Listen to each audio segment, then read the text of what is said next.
Welcome back to the Starting Strength series of interviews. We are indeed privileged at this time to have with us our friend Marty Gallagher. Marty Gallagher may be a name unfamiliar to some of you younger guys.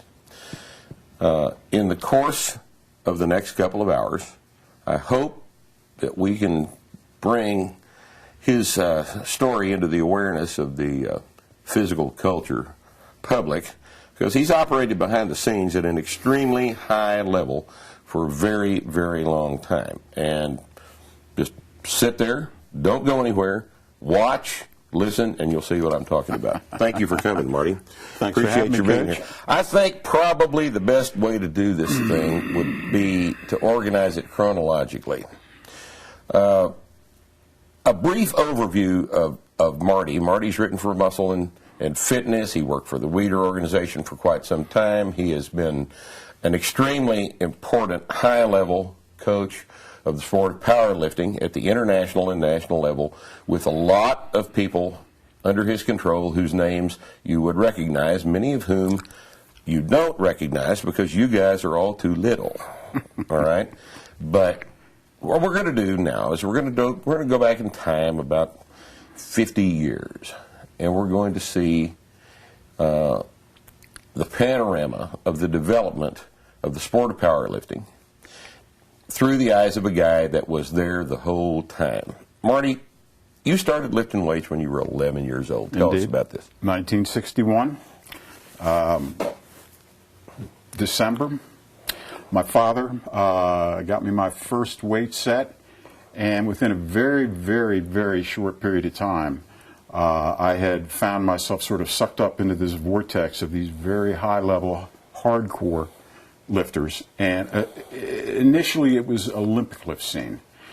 And by the time I was 14 years old, I was competing regionally, and I had gotten myself to a point where I had been taken under the wing of some high-level coaches, and it just took off from there.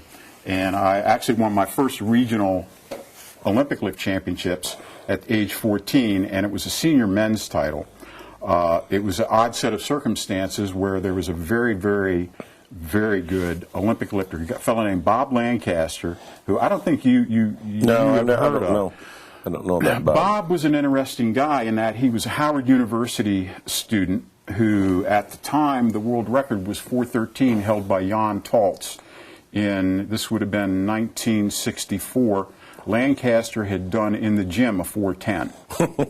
Okay, and I had a high school. The high school that I went to, we actually had an Olympic weightlifting team, and it was a very unusual set of circumstances. Cool. There was a fellow named Roy Pat Mowney, and he started a high school Olympic weightlifting team, and we started traveling to the competitions. Initially, he took us into the men's competitions because he wanted to get us smacked around a little bit. Right, sure, and that's good for that to happen. So I had everybody needs their ass kicked at a young age. Yeah, indeed, and that was the idea. We also did interscholastic. But I ended up at the DCAAU Senior Men's Championships, and Bob Lancaster was lifting in my class. Well, all the smart lifters, the senior men, they fled. He was a 181er, so anyone who was a 181er went to 198 or 165. Get away from to Lancaster. Avoid Bob. Right. So in this fortuitous event, Bob pressed I think at the time, Bob pressed 315, again, the 181-pounder, snatched 270, opened his clean and jerks with 385, missed all three and bombed out. Oh, my God. What an interesting. So guess who won? Interesting introduction. So guess who won? Yeah. Marty. Marty won. Dumb Marty. Standing there in line. At age 14. So that put me in the spotlight. And there was a guy in attendance named Glenn Middleton. Do you remember your total at meet? Yeah, I do. I had pressed 225, snatched 195, clean and jerk 265. At 14 years old. 14 years old, 181. And I had my full height, I was 5'10". Which is pretty damn good. Yeah. That's a pretty damn good total. Yeah. For a 14-year-old kid. But we've been hitting it hard. We were a different breed of cat back then. We weren't distracted with Xbox, and we weren't distracted with videos. My father was a widower. I mean, it was a very Spartan upbringing, and my father opened the basement to us. This is in suburban Washington, D.C. So we literally would have, in addition to the 10 or 15 lifters that would train in my basement on 3 different plywood platforms, there would be lifters, there would be spectators would show up, other guys, and we'd have them on picnic benches along the wall. They just show up to watch. Because this is back, I'm a baby boomer, and so we had so many kids back in those days. I had 900 students in my high school graduating class. Oh God Almighty. Okay. Yeah, that was a different time. I graduated with 425, and the same high school right now has got about 175 kids. Yeah. Well, my one graduating class, not over 900. So anyway, there was a lot of critical mass in the lifting, and there was a fellow named Glenn Middleton there, and Glenn was an engineer for Bechtel. Smart guy, and he was an Olympic lift coach, and he took me under his wing, and he got me a training partner named Artishan Bagapour, who later was on the Iranian Olympic team, and he came in and he started training with us. Yeah. So with Artishan and with Glenn and with Roy Pat Mounty, all of a sudden this group of kids, we got pulled to this next higher level. Glenn was Hugh Cassidy's mentor, or Huge Cassidy. Huge Cassidy, yes. Who we'll discuss at length. Yes, and Glenn had trained with the Skamansky brothers in Detroit. So Glenn got his protocols, his training protocols from Norbert, and then he took those protocols, he passed them along to Hugh, he passed them along to Artishan, Artishan passed them along to us. So, in a very literal sense, I can trace, it's almost like a martial arts school. You can trace your lineage back to Norbert Skamansky right in that post World War II period. Mm-hmm. So, I got thrown into the Olympic lift mix very early. Won my first national championship at age 17. Set my first national records at age 17. And at that point, powerlifting came on the scene, which I was much better suited for. My shoulder flexibility was very, very. Were you a split snatcher? Oh yeah, I was. Right. It was horrific, just not good. Powered it up. I ended up pressing 260. 260 was my national press record. I had moved up to 198. 260 press, 235 snatch. 315 clean and jerk, 330 call for press out. Mm-hmm. I lost that. Now this is all in the pre-steroid era. I mean, this wasn't anything. Yeah, wasn't anything. So then we got caught up in the whole embryonic powerlifting scene, which just was coming into being, and that was my association with Hugh. So this is about 1968. 68. At the time, powerlifting was arose out of the odd lift meet phenomenon, where the meet director would select which lifts were going to be in the meet. Right. Powerlifting started off, I believe. Did you ever compete in the curl? No. Had they moved past that at this point? That was actually called the English strength set. English strength set was the English had substituted. The English were very, very interesting. They made the squat. You had to start from the bottom position, and the curl was instead of the deadlift. Right. All right. So it was the squat from the bottom. Correct. Was it the bench press? Bench press from the chest. Right. Started at the chest. Started at the chest and the curl. How did they get the squat? How did they get the squat down to the bottom? Well, they would literally take it out of the racks and hand it to the lifter in the bottom position. Wow. In hindsight, it might have been a bad idea to get rid of that. That would solve a lot of today's problems. Tell me about it. Wouldn't it? God, we'll talk about all those later. But you were not involved with that aspect of it. By the time you were competing, it was the squat, the bench, the deadlift. Yes. Right. Bench, squat, deadlift. Bench first. Yes, we benched first. And my first competition, I was a senior in high school, so that would have been 1968. I posted a 500-pound raw squat, and Hugh Cassidy's first words to me is, "I dig your squat style, kid." Hugh Cassidy. You guys, some of you guys that have read, that are literate about this, have heard of Hugh Cassidy. Hugh Cassidy was a famous, amazing lifter back in the 70s, back before I got into the sport in 78. And tell us about Hugh. Hugh's an interesting guy. Yeah, there's a lot of stuff that I didn't know. Cassidy was truly a Renaissance man. Actually, Glenn Middleton was a Renaissance man, and I think that Hugh was influenced by Glenn. In addition to being an engineer for Bechtel, Middleton was an upland game hunter who would go out and shoot a brace of pheasant and then come home and construct a gourmet meal, with the perfectly paired wine, and then talk over the subtleties of Eugene Sandow and Herman Gorner, over dinner. And Cassidy was a brilliant guy, very artistic, and Hugh sort of carried on in that same vein. Hugh was like myself. I'm a genetic overachiever. In that I wasn't gifted. Right. we have a saying in lifting. Some guys look like Tarzan, lift like Jane. Other guys look like Jane, lift like Tarzan. Mm-hmm. And some guys look like Tarzan, lift like Tarzan. Right. Kowalski looks like Tarzan, lifts like Tarzan. Right. I look like Jane, lifted like Tarzan. I look like Jane, lifted like Jane. lifted like Cheetah. Come on. That's what I did. Boy, lifted like boy. Don't be too self-deprecating. But Hugh Hugh's cool. He's a seminal figure. He's a seminal figure. He's a jazz bassist. Marty tells me Marty's a jazz keyboard guy. Right. And this is a fascinating man.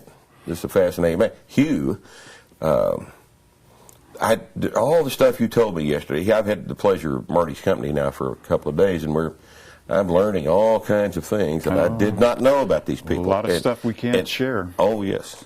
But let's talk about Hugh some more, because that guy has always impressed me as an underappreciated figure in powerlifting. Well, he was, because he was in and out of the scene so quickly. Right. He didn't stay. And again, Hugh taught me that you never embellish yourself or your accomplishments. He was very reticent like that. And let me give you some rundown on Cassidy. Imagine a 5'11" guy, normal body weight, probably 175 pounds, naturally lean, but not athletic. He had no athletic stardom in his background, but he initially wanted to become an Olympic lifter.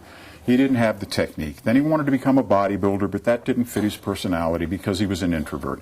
So here came powerlifting, and he said, now this is something I can do. And he started off at a light body weight, and he pushed his body weight upward and upward and upward and upward and upward. Eventually, he ended up at 296 pounds. He raw squatted 800, 3 inches below parallel, without even a lifting belt. Bench press 570 with a 2-second pause, which we had to do in those days, and deadlifted 800. Again, without a belt. Okay, that was the height of Hugh's lifting career. He suffered a knee injury within 6 months and quit. How long did that process take, from 170 to 290? Well, I can't say exactly on the front end. I'm going to say he became involved with the bodybuilding thing. He was in the military. He married Barbara. Barbara was his wife. She was from Germany. And so I would say from 65, this all occurred between 65 and 71. Wow. Very, very short Just period. a 6-year career. Right. But I think the important thing that Hugh shared with us is first the incredibly hard work. We slammed calories. We trained till we dropped. And this is a message that, well, with present company accepted, I think this is a message that's lost in this day and age. Now everybody wants their beach muscles and they want their ripped abs. Everything's about appearance. Yes. Now, the vast majority, the perception of what you're supposed to do with weights revolves around its effect on your appearance. And that was not what we learned a long time ago, even though a lot of us got into this because of some idea of bodybuilding. We quickly grew out of that. Hugh was not ever concerned about appearance, was he? No, and again, in retrospect, what Hugh was he was terrific at analyzing things, and what he shared, he was the first one to point out. He said to me, he said that to be successful in powerlifting, you have to have density in relation to inches in height. Mm-hmm. Right. There are no 6 foot, 180-pound world record powerlifters. Right. Right. It just doesn't happen. Right. So if you go on that assumption, you need to push your body weight up in relation to your height. Being that he was 5'10", he knew that he had no future in 198. And at the time, over 198, you were a heavyweight, which is pretty ridiculous in hindsight. Right. He would have made a really well. They did add the 242-pound class actually, so that I stand corrected. And he did compete as a 242er, but even at 242, he was a little bit, I won't say lean, he was a little underpowered. Right. His levers just weren't there yet. His levers just weren't there. Had they had the 275-pound class, he would have easily That would have been. And he would have made all his lifts at 275. It wouldn't have been any problem. How did he look at 290? He looked big. They called him huge, and there was a reason for that. Reason. He was just... The pictures I've seen of the man he was big. Yes. He looked like... probably 20% body fat at 290, but a chest and depth and breadth and everything. Right. This man was just... Well, we stress full range of motion on all the lifts. Right. We use pauses. We use full and complete lockouts. Everything. Technically, he was a disciplinarian when it came to technique. Techniques had to be perfect. If they weren't perfect, we had to redo them. Our training sessions were savage. They were the most horrific I've ever experienced before or since. Twice a week, squat, back off sets, bench press, back off sets, deadlift, back off sets, arms. 3 days later, we got to come back and do it again. Mm-hmm. And you never gave up an inch. You never gave up an inch. You weren't allowed. Always up. Yeah, and always upward. We had to drink a gallon of milk a day. Some of the guys were pushing it to as much as 6 quarts. This was whole milk. Right. See, everybody thinks I invented that. All these people watching this think, I came up with a gallon of milk a day. No. I'm not that bright, boys and girls. This is an old idea, and it works. Indeed it does. If you're looking to become massive and powerful. Big and strong. Big and strong. Massive and powerful. And we'd finish a training session, and we'd be shaken so bad that we'd have to grab your offhand to settle your hand to put the key into the ignition to drive home. Seriously. Yeah. And we got to the point, if you weren't shaking, you didn't put out enough. That was the near tetany is what we're looking for. Yeah, he had this, Hugh owned a farmette, I call it a farmette, I don't know, maybe it's 5 acres in Bowie, Maryland, where we train. And it had 6'6" ceilings, and it looked like Herman Munster's basement because he was a metal sculpturist. He also was a nationally known metal sculpturalist who created these incredible demon nightmare figures that came out of his dark imagination. His daughter was Eva Cassidy. Famous children, right? Yeah, his daughter was Eva Cassidy, who tragically died at age 33, who Simon Cowell said was his favorite singer of all time.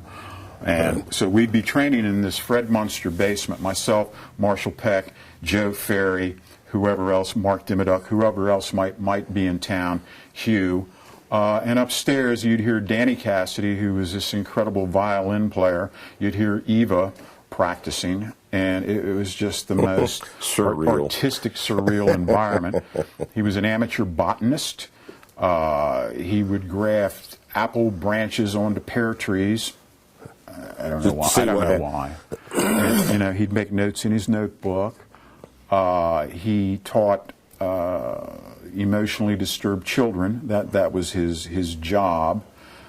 He spoke fluent German.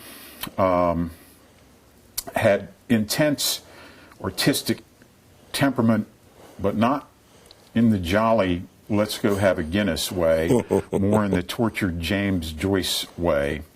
And it was odd because he was extremely versed in powerlifting is a world of savages. I mean, generally speaking, the guys that reside there, they're not reading Nietzsche, right? They're reading comic books. Not these days. No, not in those days. These days, it's a different thing than Hugh did. It's a different group of folks that seem to be interested in it these days. Yeah. Tell me about the guys.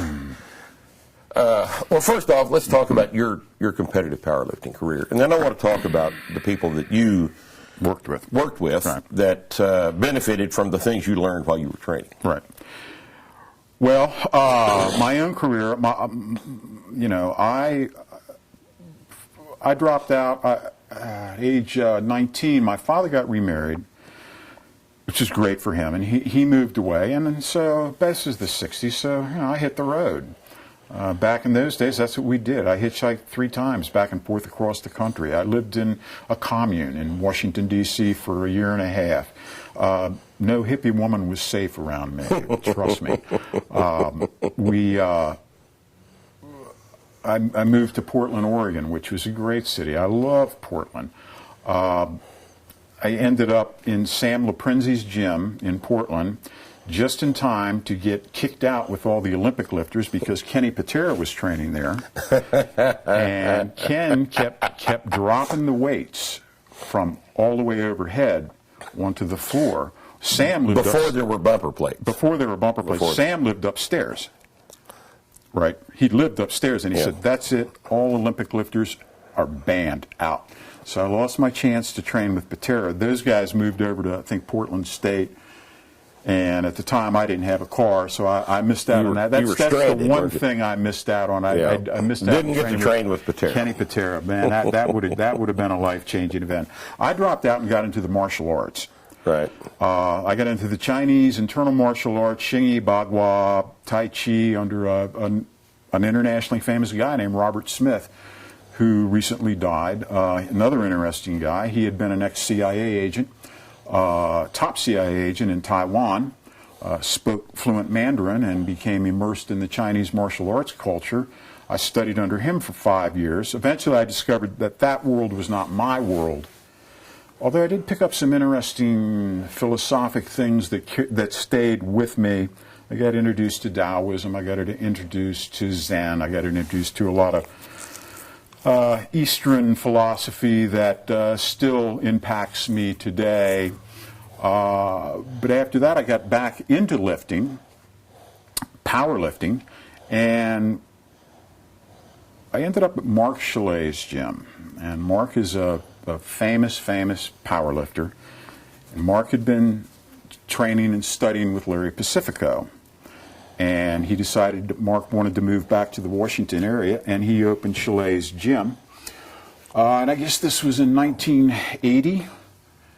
And so the boys that had been over to Hugh said, look, you guys have outgrown the basement, and I think you should, move over to Mark's take this thing to the next level, Right. with his blessing. So that's what we did, and there were a bunch of us, and we moved over to Mark's gym, and that was. I don't know how you describe Chalet's gym. Well, you described it to me pretty thoroughly last night. Let's just go ahead. Chalet's gym was tucked in the toughest corner of suburban Maryland, butting up against Washington, D.C. And at the time, the cocaine criminal element was going wild. I guess they're still going wild. At Mark's gym, it broke down into either criminals or cops trained there. Side by side. Yeah, spotting each other. Yeah, literally. Chalet's gym had a gun bin. Okay? And when you came in to train, if anyone was caught with a weapon on the gym floor, they were banned forever. So you didn't want to have that happen to you because you really liked training at Mark's. Needed to train there. So you slid the weapon. Not me. I didn't slide my weapon. You would slide your weapon across the counter under a towel, and it would be put into a slot, and you would be given a number. Like the coat check. Coat check. Cloakroom. Right. How about that? And Mark was like my brother. I'd still consider him like my brother today. Mark deadlifted 880, weighing 275. Well, actually, at the time, he weighed 265. Squatted a legitimate 1,000. Back in the old days, no monolift, walking it out. I called him up on the lift, so I know it was below parallel. Low bench, maybe 520, 530 bench. Powerhouse, most massively built guy. His shoulders were literally this wide. I mean, he was just a deadlift powerhouse. Now, Mark, he built his power working up. On Monday, he would work up to a single rep in the squat. Done. He'd move over, he'd work up to a single rep in the bench press. Done. That's the end of Monday's session. 3 days later, he'd come in on Thursday, work up to a single rep in the deadlift. Done. He'd cycle up, no assistance work, never a curl, Singles, never a leg curl. At working up to a single, and that was all of the volume he did. That's it. Now, I worked up his periodization chart, and Mark could not be swayed from this. There was no, you didn't, this is what I do, this is how I do it, but I coached him in that, all right, well, let's periodize you up. And Mark won the first APF Worlds. His official deadlift is 863. Official squat best 970. No, might be 952. But Mark taught me that there is a minimalistic approach that can work. So I always, to this day, say, anyone who says, oh, singles, you can't use singles are not, it's not true. It's another valid arrow for the quiver. Right. Right. Not an end all. Mark made it an end all be all. Right. But what did you do that was different in terms of changing his program up to a more periodized? How'd you do that? Nothing. I couldn't. Oh, tell, you worked it up, and he said. I couldn't tell him nothing. You worked it up, and he said, "Thanks, but." No. I'd work up the periodization based upon his singles. In other words, we would set a 12-week periodization plan. Usually before nationals or worlds. Usually for the first 4 weeks, he'd just be kind of getting back into shape.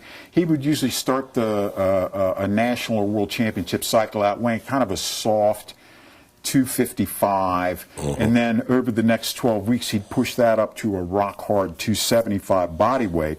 But it would all be singles.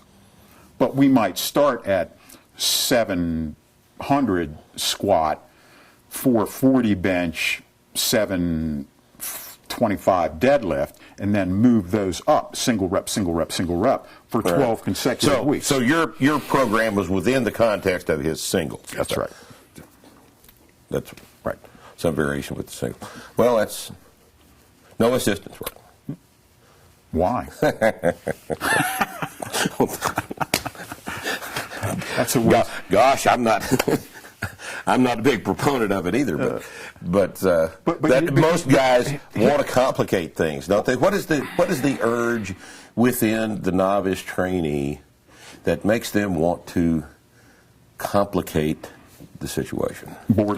Boredom and all this false information that they see coming in from muscle magazines. In Zen, they call it playing with toys. Initially, what they'll have when you go into Zen is you'll do something called shikantaza, where you will breath count from 0 to 10 without a passing thought becoming a clinging thought. If a passing thought becomes a clinging thought, you go back to 0 and start your breath counting again. Just to teach yourself to focus. Eventually, the Roshi will say, "Time to get rid of the toys." And then you don't do your shikantaza breath counting. You just be. And part of it's too plain vanilla. It's hard times for plain vanilla. Right. Everybody needs distraction. There are so many. The internet has been. Internet's been a wonderful device, but it has been a gigantic ass distraction for lots and lots of people. I call it the curse of too many choices. Absolutely. Too much information. If it's possible to have too much information in the absence of sufficient judgment with which to apply the information. We came up in a very simple time. I'd like to mention also the impact of John McCollum had on us. Yeah, we hadn't talked about John. Those of you that are watching may be familiar with a book called The Keys to Progress that was reprinted by Iron Mind, and they collected the columns. I guess they're a series of columns that appeared in Strength and Health over a 4-year period. Over a 4-year period from John McCollum. Did you know McCollum? No, never met him. He was a mysterious figure. Nobody ever, Starr never met him. Suggs never met the guy. Never knew what he looked like. Just got the things in the mail. Correct. Nobody knew who the guy was, who he was married to, kids, gym experience. They just ran the columns. Right. And I have no idea what the deal was on that. In fact, if anybody watching this interview has any more information on McCollum, email me because we'd like to know. He was from British Columbia. He was a fireman who was also a certified diver that they would use when the car drove off the bridge and they had to get the body out of the car. There was a connection with Maurice Jones, the wrestler. Past that, very, very little is known about him. He was very knowledgeable, but I think the key thing about McCollum was his emphasis on the 5-rep set. Yes. Which turned out to be huge. The 5-rep set became the mainstay with Cassidy. It became the mainstay with Ernie France, who passed it on to Ed Cohn. It became the mainstay with Dennis Wright, who passed it on to Doug Furness. And with Starr, who passed it on to me. Yeah, and it's now the basis of all of our programs as well. And because it works. As Ed Cohn described it to me, he said the 5-rep set is critical because it's the best combination between the high-rep hypertrophy muscle building and the low-rep pure strength building, and it provides the best platform for jumping off into the pure strength 3s, 2s, and 1s. But you get really, really, really good at 5s. That's the key. Once you get really good at 5s, you're ready to roll. You're ready to go into your 6-week or 4-week pre-competition mini cycle. I passed it on to Kirk. Now, interestingly enough, when we were training at Cassidy's, that was the thing. You drive your 5 up, and we would. A classical Cassidy cycle would be 12 weeks in length with 3 4-week mini cycles tucked into a 12-week macro cycle. And the first 4 weeks we would concentrate on nothing but sets of 5. Well, we would work up to a 5-rep set in each of the 3 lifts, and we would do, if we were working on 5s, we'd do 8-rep back-offs. Really? Yeah. The second 4 weeks, we would work up to a triple with 5-rep back-offs. 5 back-offs. The third, we would work up to a single or a double with a triple back-off. Right? And that was the strategy. Now, Ed, again, well, we're jumping ahead. We'll wait. We'll talk about Eddie. But so McCollum was also very, very, very had a high impact on me because of his writing, and because I'm a professional writer. That's what I do. His style was extremely influential on me in that he used this excellent combination of people and tactics. So he had this really nice balance. He'd tell the story, and he'd have his cast of characters like Ali and all these different characters that he would use to paint a picture, a story picture, to make a point, and then he, as the narrator, would jump in and explain what happened. Later, I found out that this was a strategy used also by the great Russian writers, in particularly Turgenev in the Sportsman's Notebooks, and then you get over to Anton Chekhov and his short stories, where they would use the dialogue to teach the lesson, to get the point of the story across. So if I were able to talk to McCollum, I would bet that he had been a big reader of 19th century Russian literature, but that's just projection on my part. But he was extremely influential on everyone at the time. Also, I want to talk about just a little bit about, go back, and I think we need to talk a little bit about the York Olympic guys. Oh yeah, we definitely want to talk about that. You had quite a bit. In fact, let's stop right now in our progression toward powerlifting and back up and talk about your relationship with the guys at York, and particularly, let's talk about Bednarski for a while. Bednarski was, we've talked about him in several interviews we've done. Tommy Suggs was there. Yeah, and which was a great interview, by the way. Yeah, thank you. Tommy, I'll have him up anytime we can sit and talk. Tommy likes to talk. I like to listen to him. He is right off Lonesome Dove. Right. Oh, he's a fabulous guy. He's a character right off Lonesome Dove. I don't get to see him enough. He's one of my favorite people and always has been. But that thing that was going on back in York, right at the end of the '60s, right, was a fascinating time in the history of Olympic weightlifting in the United States. It was the high watermark of American Olympic the best we ever did, and it's been going down since then. Yeah, well, had this, again, the Washington-Baltimore area was an absolute hotbed of Olympic lifting at the time, and we had a hell of a lot of good lifters. One of the central location for D.C. Olympic lifting was Gonzaga High School, Catholic high school in Washington, D.C. There was Brother Don Dixon was put on all the local Olympic lift meets, and in 1968, in April, the York gang decided that they wanted to come down and lift at a Gonzaga competition because it synced up well. They wanted to get in what would you call it? A preliminary before the Nationals. Right. The Nationals were coming up in June. Right. So they had this thing in April. Tune-up in April. So here they come, and the main characters are, of course, Bill March. Now he's still lifting at 198, but boy was he fabulous. And Bednarski was starting to make his role. Coming up. Yeah, he was more than just coming up, because at the Gonzaga meet, he set his first world record. At the time, Ernie Pickett held the world record. Ernie had taken the press record from Shabatinsky at the YMCA Nationals in January of '68 with a 446 effort. Shabatinsky had pressed 441, first guy over 200 kilos. Here comes Ernie out of nowhere, who was a Baltimore lifter, by the way.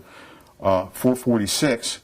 Well, Bednarski shows up at our meet, our little local meet, and presses 451.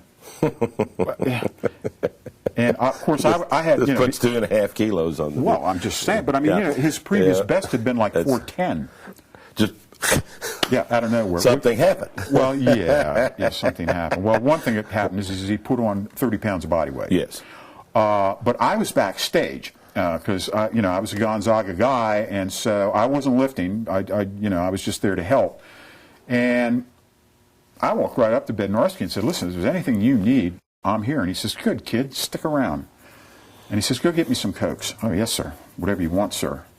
So I got to hang around with them backstage, right. And there was a little tension between him and March. But Bednarski had fallen under the sway of Ali, and he had the little braggadocious thing going. "I am the greatest." Like that. Right. Oh man, that grated on March. He was watching boxing at the time. How about that? Grated on March. I thought they were going to come to blows back there. March was so irritated. And it didn't get any better after he set the record. I can't remember what the other lifts were, but at that point, we knew that was Bednarski's breakout meet. Then in June, Glenn Middleton, Cassidy, Bob Truex, there were a whole slew of D.C. Olympic lifters. We drove to the senior nationals, and because we were pretty wired with the York crew, we got seats down front. So there were about 10 of us down front, and you had let's see, at the lighter weight classes, you had Dave Moyer, you had Enrique Hernandez, 48. Tony Garcia, was he 48 or 65? 48, I believe. He was a little guy. Fred Lowe was a few years older than us. He was coming on strong at 165. Mm-hmm. Posting big numbers. Gary Cleveland at 181. Bob Heist Jr. at 181. Jack Hill at 148 was my age, snatching 240, pressing 240, clean and jerking 330 at 148, 18 years old. What a fabulous meet. Right? Oh, my God. And so much depth and so much talent. Phil Grapaldi with the God almighty, massive arms, 19 or 20 years old, pressed 352. I don't know. I believe Phil won that year. I think he beat Bill, if memory serves. There was no 220 class. It was 198 to 240. Then you were heavy. But Bednarski, Ernie Pickett was injured. He sat next to me. He was this big. I don't know how tall he was. He must have been 6'5", but he was just giant. Starr trained him. Yes, he did. At the time, Starr was his coach. I guess Bill was at this meet, and Pickett was massive. But Joe Dube lifted. Bednarski lifted. I think he pronounces it Doobie. So Joe Doobie. We don't want the big thing mad at us. So anyway, that was the Bednarski's high water mark where he broke the world record in the press. Broke the world record in the clean and jerk, and had he wanted to, he could have broke the world record in the total. He passed on his third attempt snatch, because of course we thought it was just the beginning of the next phase. Right. And as it turned out, that was it. That was the year. That was where the wave crested and collapsed, and it all fell apart after that. What do you think that was? I think it was a combination of things. Bednarski had. Patera was to come in. He was a little bit later. 69, 70, wasn't he? Yeah. So this is 70. This is before. He wasn't even at that meet. No. Oh, what a show that would have been. Well, it would have been a little too early for Ken. Ken was not quite. Ken was still doing track and field, so he would have been coming off the track and field. He needed a little bit more time to mature and get his lifts up. So what do you think murdered it after 68? That's a good question. It was the 60s. It was a time of the youth rebellion, and a lot of us were rebelling. And just a lot of distractions. A lot of distraction. A lot of political turmoil. It was the Nixon presidency and Kent State and all this and that, and I don't know. It just well, you'd think diffused. Athletes could be focused, but we're maybe not. We're young guys. You guys are young guys. You're interested in everything else besides lifting because that's what guys do, and you guys are a different type of guy and more prone to. And we spun off. Get into trouble and try things and all this other shit that adventurous young men do. Indeed, we did. Yes. Yeah. So that was. I just wanted to get that in because that was phenomenal to see that. I could not have been more amazed had Bednarski sprouted wings and started flying around the auditorium.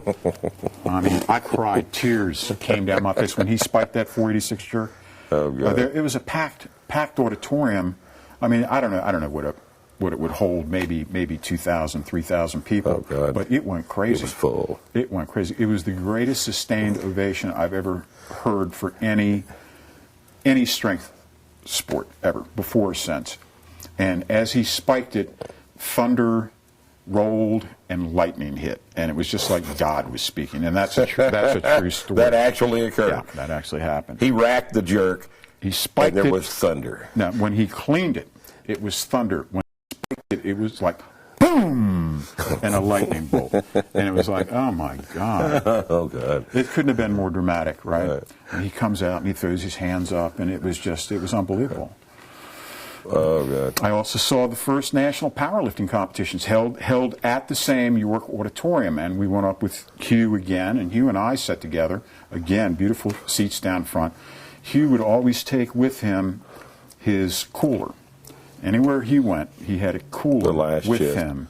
And in the cooler would be 2.5 gallons of whole milk, I don't know, a half dozen meatloaf sandwiches, fruit, bananas, whatever. And he was just continually. And he's weighing 250, and he's wanting to push his weight up, And he does.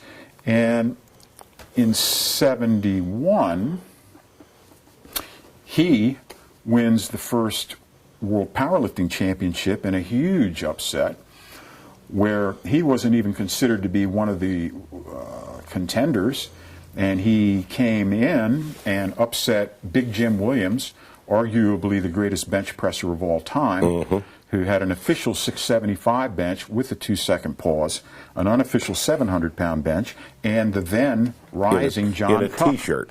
Oh, yeah, in a T-shirt. And John Cuck. Yes. And John Cole was supposed to be at the meet, but he had a mysterious last-minute injury, and no one even considered Hugh. And then here Hugh comes in and beats them all. Wearing nothing but a Hoffman belly warmer. He liked it because it kept him warm. And he had these Hoffman knee bands. Remember those neoprene knee bands? Right. You remember those? Yeah. And those little black things are about that tall. Nothing else. Yeah. And wearing black socks with these little tennis shoes. And it was stunning. We couldn't believe it. Yeah. And then he came down with a knee injury and immediately reduced down to 195 pounds.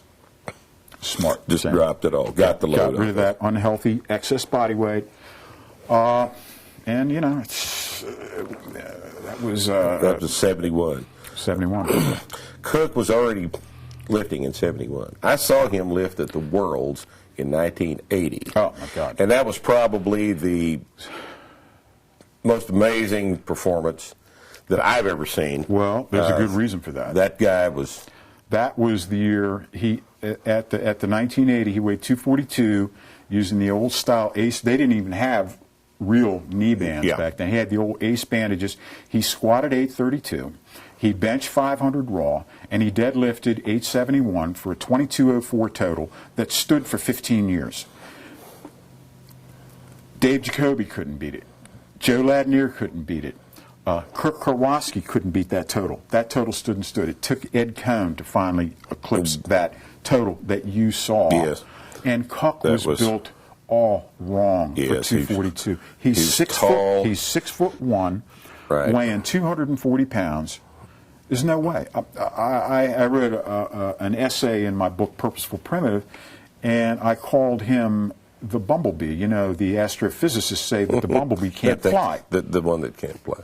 But yet, he deadlifted in the high eights, and I remember that. 871. I remember that deadlift. George Hector and Jim Mosier and I were sitting there in the audience watching that session. It was just absolutely amazing that day. It was just absolutely amazing. And again, you saw one of the epic performances by any powerlifter in history. That day, that man, that day. That was that weekend. If I remember correctly, I don't think I may be getting this confused with the '83 seniors, but wasn't that also the weekend that Joe Bradley squatted 650 at 132? Right. Right. Yeah. 650 at 132, right. below parallel, right. in a one-ply, in a super suit, right. which wasn't even a one-ply suit, right. and regular knee wraps. Right. 650 at 132. Right. Yeah. Yeah. What a weekend. What a weekend. Oh, my God. Cuck in 1972, the following year after Cassidy, Cuck won. He was the first man to total 2,300, 9 squat, 6 bench, 8 50 dead. Broke the 2,300 barrier. Mm-hmm. Then he reduces, he gets some sort of health issue. So then he reduces 100 pounds and sets world records in the 242-pound class, which wasn't duplicated until George Hector comes along, who I coached at the Potomac Open when George had his, and also at the juniors, the first time George totaled 2,400. I was George's coach then. Really? And then I coached him when he'd reduced down to 242, and he lost to Willie Bell at the APF seniors. And put 5 kilos on his deadlift. Indeed. Having lost 100 pounds of body weight. And looking like Omar Sharif with muscles. George was amazing. He was. Oh God! Were you with George in Honolulu at the Rethwich meet? No. George opened that meet with 982. Something like that. No, was that the number? George had this thing where he would take his last warm up as an opener, and I always fought with him for that because I said it's a wasted attempt. But he right. insisted upon doing this. He probably would have opened with something ridiculous like 850, and then jumped to. I don't remember the rep. I remember the attempt was 982 or something like right. that, and then he was going to take the 1,008. Right. And he called for the 1,008. And they misloaded. On the third attempt, they misloaded it to 1035. To something heavy, right? He told me on the phone that he was coming up with that. Yep. He came up with the misload. He said I was coming up so fast with it that I literally got off balance forward because I was coming up with it so fast. And I said, George, that's crazy.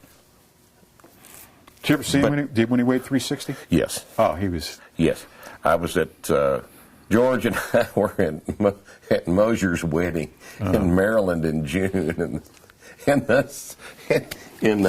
God, that was probably 1985. Mosier, Lynn will probably be mad at me if I get this date wrong, but it was a long time ago. It was June in Maryland, where it's 90% humidity. And George is weighing, that wouldn't have been that late. George is weighing 365 that day. And he's wearing a Guayabara shirt. And how'd he look? And he was sweaty. Yeah. He was very sweaty. Is it hot in here? Somebody open some windows. He was sitting there in the air conditioning, sweat running off. Oh, God, I don't want to tell nasty stories on George, but he was. It's not a nasty story. He was with us. He was an amazing guy. God Almighty, that heavy weight. But he dropped 100 pounds. He looked so good. Our picture in the book of him doing the deadlift was taken at that meet. Yep. When he deadlifted at 242, and he looks like a movie star. Yeah. Oh, he was great. Yeah. He was great looking guy at that body weight. Maybe the smartest trainer I ever knew. He insisted on training alone. He would do some crazy things like 780 for 8. Yeah. Odd stuff, but unique to him. Always warmed his deadlifts up, and I don't think anybody really appreciated this at the time, except you probably understood what was going on, but he warmed his deadlifts up with power cleans, then high pulls, and then he'd start his deadlifts at 675. Yeah, but everything before that was explosive, and that was based off of an article called Progressive Pulls. Right. And that's how he would groove in his pulling. Right. Did you ever know about his post-workout smart bombing? No. What? A gallon of milk and a giant packet of Oreo cookies. That was the smart bomb after the workout. That's how he got his body Oreo right up, cookies. I guess. Oreo. Now, he told me, I don't think I'm telling any tale out of school, he got phlebitis Yeah. at the heavy body weight, and that's why he needed to come down. But come down he did. And again, being ahead of his time, he pulled the carbs out at a time when everyone was saying, oh, carbs, carbs, carbs. Even the bodybuilders, the Tom Platzes of the year, oh, carbs, you can't live without carbs. He pulled the carbs out, and he just shredded up. And I believe he did it within... It wasn't, but... like 15 months? Something like less. I thought it was less than a year because it was a giant, rapid transformation. Right. And his pulling mechanics improved because of the loss of the body weight and his deadlift. Now, he used the same narrow stance that we used. Mark Chalet. That we teach now. Yeah, that's what that we Anello used. Well, yeah. The same, about like that. Correct. That's where we all. That's what we teach too. Toes out. Mark revamped my deadlifting, and he used to say 1 fist width between the heels. Okay. Right. And toe it out, and just pull it, baby. Just pull it. Just work up to that single. That's what he used to say. You don't need any more than that. I said, well, that's all right, Mark. I'm going to kind of go my own direction here, if you don't mind. Well, that's all right.